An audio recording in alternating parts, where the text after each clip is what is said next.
Hi, and welcome to Less Chatter, More Matter, a podcast about all things communication without the waffle. I'm your host, Mel Loy, and in this show, I will give you short, punchy, practical communication tips and insights you can start using in your communication practices right away.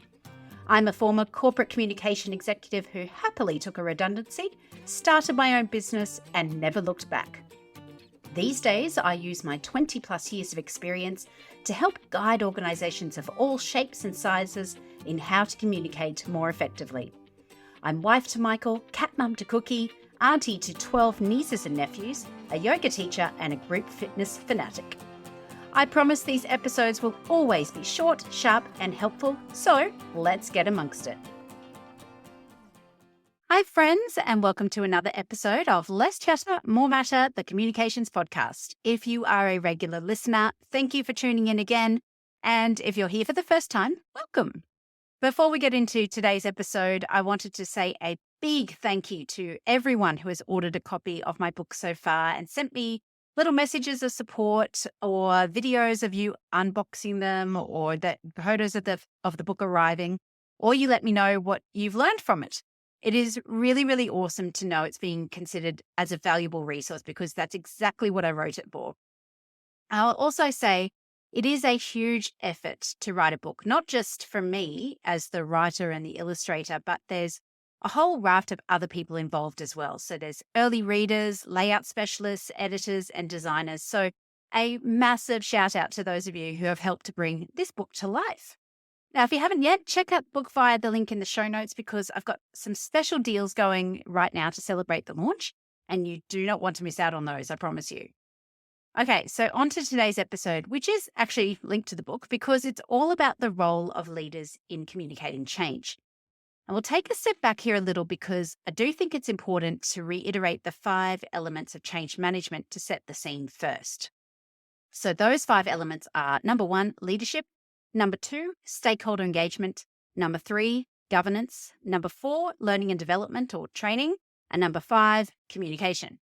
Now, communication itself does not make change happen. We've talked about that a lot on this show. It is super important, don't get me wrong, but I would argue that leadership is even more important. So we could write the most amazing change comms that have ever been written in the history of change comms. But if there's no change leadership, it's absolutely wasted. Change leadership involves things like role modeling behaviours, helping to remove roadblocks, gathering feedback, and working with the change team to understand the impacts and so much more. But it also involves communication, which is what we'll focus on today. So let's get into it. The first thing that's important to remember is that leadership communication is super critical to getting your messages heard. Research consistently tells us that team leaders are the most trusted source of information for employees. I mean, think about it yourself. If you're receiving change messages, are you more likely to believe them if they've come from your own direct leader, and this is assuming you like your direct leader, rather than the chair of the board, the CEO, or even an intranet article? And I'd wager you would be. Team leaders enjoy, hopefully, a sense of trust with their team members, which is why their communication is so much more powerful than any group-wide message from a CEO will ever be. Now, team leader communication during change also has a direct impact on engagement. And again, research, this time from Gallup, it found that when leaders are able to communicate what change means for the future of their organization, their employees are much more engaged than employees whose leaders haven't articulated that vision for the future. In fact, those companies with a clear vision sit at 86% engagement versus only 22% engagement at those companies where the leaders haven't articulated that vision clearly. But the challenge is that a lot of leadership communication, particularly about change, is not done well. And many times that's not the fault of the leader. I've experienced it myself where you're given a promotion or you're thrown into a leadership role unexpectedly, and yet you're expected to magically know how to communicate well with your team during change. But being aware of your current knowledge gaps and limitations is really critical to fixing that. And again, research tells us that leaders consistently think they communicate more effectively than their employees think they do. So, for example, the 2023 State of Essential Workplace Communication report from Axios HQ found that 4 out of 5 leaders think they share the context employees need to do their jobs well, but only 1 in 2 employees agreed. 7 in 10 leaders think employees already have access to the information they need to understand the goals and directives they need to do their jobs effectively. But only 5 in 10, so only half of employees, agree with that statement. And finally, 8 in 10 leaders think the communication in their organization is helpful and relevant. So almost every leader thinks the communication going on is so helpful, so relevant. But again, only about 50% of employees agree with that statement. So while leaders' jobs in communication are critical, they're not meeting the brief. That's the short story. Which begs the question, how can leaders communicate change more effectively? So I'm going to share a few tips for both leaders and for those of you who support them in the communications process. So whether you're a comms pro or a project manager or even a change manager. So number 1 of the 5 tips is get clear on the change. If you as a leader don't understand what the change is and what it means for your team, there is no way your team members will understand it. So leaders have a responsibility to seek out the information they need, ask questions of those involved in leading the change, and develop a deep understanding of what it means. Now, if you're on the other side of the fence as a communicator, I highly suggest you hold a few education sessions for leaders from different areas of the business to communicate the change in ways that are very relevant for their particular context.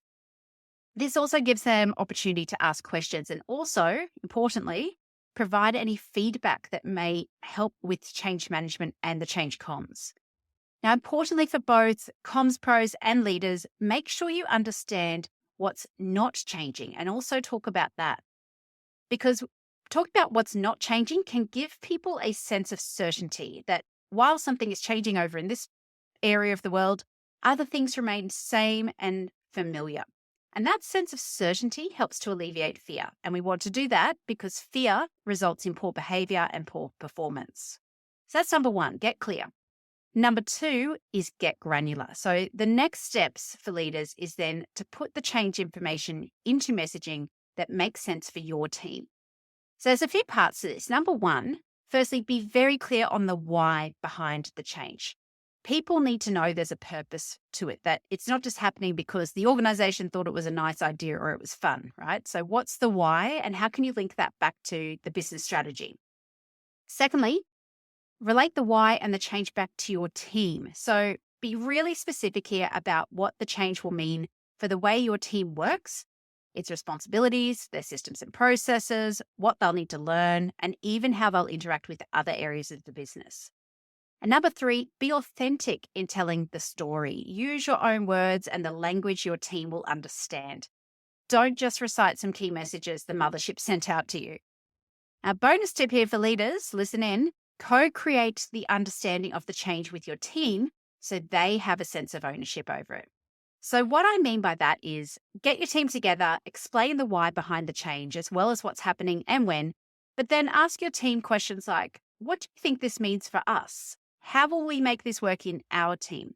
What will we need to do differently? Then they can map out their own path forward, which they'll be more willing to take because they own it. Now, from a comms perspective, you can encourage leaders to do this by providing them with tools like a template they can complete with their team to help them answer those questions and build their own unique understanding of it. Okay, tip number 3 is own it. As a leader, you represent the strategic direction of the business. It's not something that's just owned by the C-suite. Because you contribute to the success of the strategy, you also have a role in owning it. And distancing yourself from the change is not going to help anyone, especially yourself. So what do I mean by distancing? Well, usually it's statements like, I don't know why they're doing this. Don't ask me. I'm just the messenger. I was told to tell you this, etc., etc.